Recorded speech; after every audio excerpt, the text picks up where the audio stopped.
from Arthur Wares, and today I'm going to be talking you through our new roleplay area, which is a Betty's Cafe and Tea Room roleplay area. So I'm going to be showing you some of the props that we've used in here, some of the things that we've made, talk you through a quick how-to in terms of making these things so that you can do it yourself at home, and a little look at the kind of activities that we'll be doing in here as well. Here we have the cafe table set up with some food for Arthur to pretend to eat. And we have a few things on here that we've made ourselves at home. When I say we, Arthur has helped a little bit, but these are for adults to make, really, not a 3-year-old. But you could get all the children involved with some of the more basic things. So the first thing that I've made here is these fondant fancies. And if you have a look at the blog post, I have got some images to show you exactly what we've used to make these. Now, I used just some black sponge because I like to recycle, and that's what I had at home. But if you were going to buy some sponge especially to make these, then I would say just get some yellow or white coloured sponge, because that is more in keeping with what a fondant fancy is. This is made out of felt, which I've stitched, and then just a little bit of Tipp-Ex on top, which is just what I had at home. You could use paint, you could use nail varnish to put little flowers on top there, and then in the 2 colours, just like they would have at Betty's as well, in the box. Now, the offcuts for the fondant fancies in terms of the felt, I could then use those for ham and cheese in the sandwiches. Now, these sandwiches this is just a sponge, which was one piece like this, one of the thin sponges, which I've just snipped in half, and then I've got a brown pen and just coloured in the edges to make a crust, and it looks really authentic and it feels really authentic as well. In fact, Charlotte tried to have a little munch on this earlier. I'll just pop that back on there. I have got some realistic looking fruit and vegetables which I had anyway, such as like blackberries, strawberries for the strawberry champagne, cherry tomatoes here, and then the macarons. These are actually rubbers, and these are from Paper Chase. There was a box of 6 which actually fits in the Betty's macaron gift box, which I'll show you shortly. And then these 3 little desserts here I've made from polymer clay. So we have a Betty's Fat Rascal, a miniature one here. Of course, no Betty's cafe or tea room would be complete without a Fat Rascal, or a Dizzy Rascal, as I once went into Betty's and asked for. Highly embarrassing. So again, there'll be a blog post which kind of shows you a step-by-step of how I made this. We've got fresh fruit tart, which you would see on top of one of the Betty's afternoon teas. So like a pastry tart with blueberries and strawberry inside. Again, that's made from polymer clay. And the chocolate gâteau. Polymer clay again. And then I've used a gold pen to write the Betty's on top there. Champagne glass. This is plastic, so child friendly.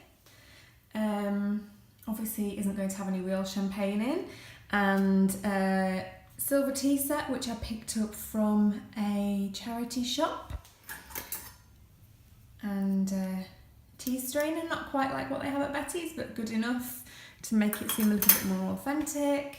And a couple of genuine Betty's menus here, which I got from the tea shop and the cafe in Ilkley. So the menu and the Little Rascals menu there.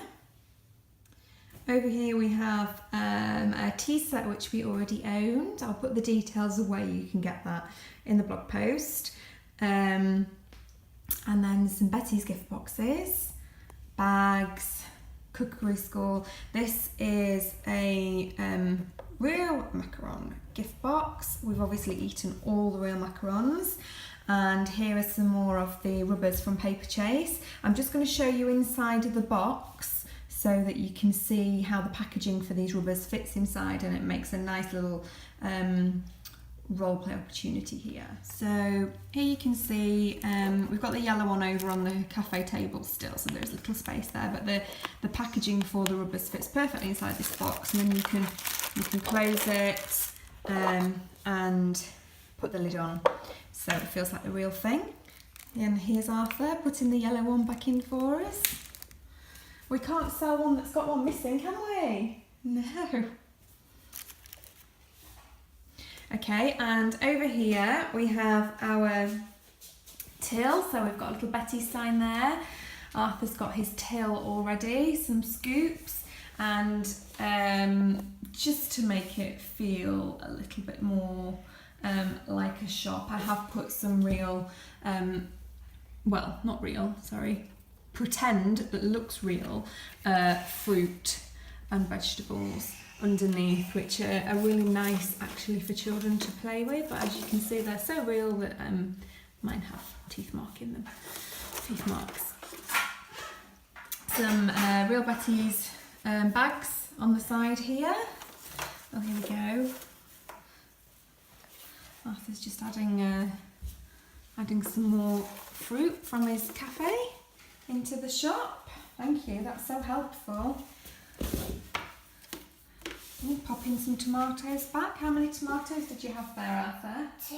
Okay, thank you. And over here, some more gift boxes and bags and menus to use whilst your child is playing in the shop. Hello. What would you like? What would I like? Oh, okay, let me see. I really like fondant fancies. Can I have 2 fondant fancies, please? Do you want them in a box? I would love them in a box. Actually, can I have 3? 1, 2, 3. Thank you. You can just have it in the bag. Oh, okay, how many have you got for me there? 3. 3. Can I have 1 more? Okay. How many does that make? But if you take all of them, we won't have any left. Oh, well, I'm sure we could make some more. How many have I got now? I had 3 and you've given me 1 more. 4. 4, thank you. I can see a lovely gift box there. Could I have them in a gift box too? Should we do it together? I'll hold the box and you can put the fondant fancies in. Let's count them into the box. Just check. 1, 1, 2, 2, 3, 4. 4. 4 fondant fancies, thank you. I'll have those in a bag, please. And also, can I buy some macarons, please? Yeah. Can you tell me what colour macarons you sell? We got blue, purple, green, orange, pink, yellow. Right, can I have a purple and a blue macaron, please, in my bag? How many have you got there? 2. Can you put them in my bag then, please? I'll come and pay now. How much is that going to cost today? Thank you. I got the bag. How much is that going to cost today? Let me see. Why don't we count how many things I bought? So how many fondant fancies did I buy? 4. And how many macarons did I buy? 2. 2. So we need to add it together. So 4 and 2 together. Can you tell me how many that is? Let's count it. 1, 2, 3, 4, 5, 6. 6. So shall I give you £6? Yeah. Is that a good idea? What will I mean the tip? Yes, I'll wait for you to get to the till. Hang on, here you go. There's £6. Excuse me. Yeah. You are having Sunday lunch here. Sunday lunch? Oh, in the cafe? Yeah. I'd love to go and sit in your cafe. Are you going to be my waiter? Yeah. Okay, I'll see you in the cafe. Yeah. Bye.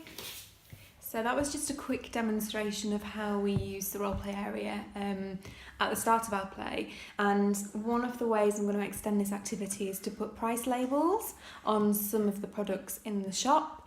We're going to start using real money in the till so that we can do counting.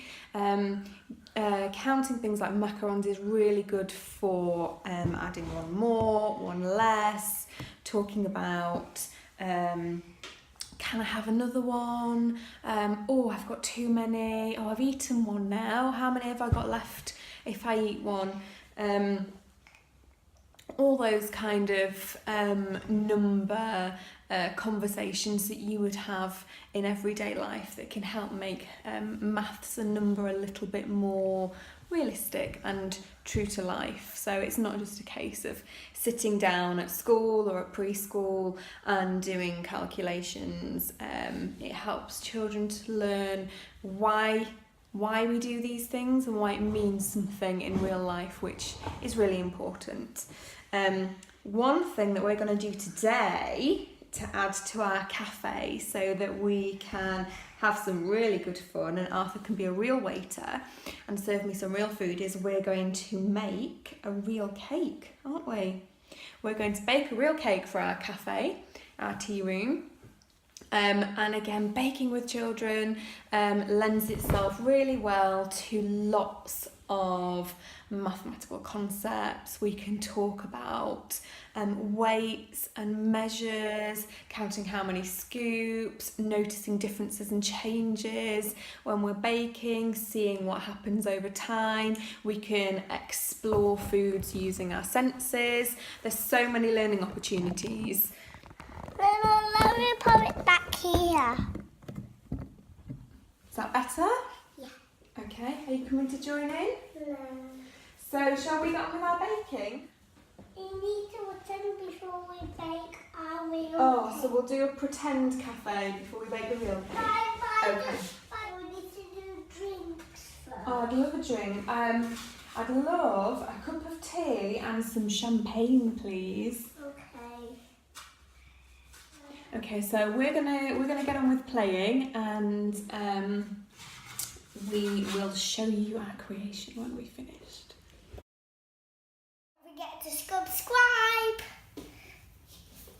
Don't forget to subscribe. Don't forget to subscribe. Don't forget to subscribe. Subscribe?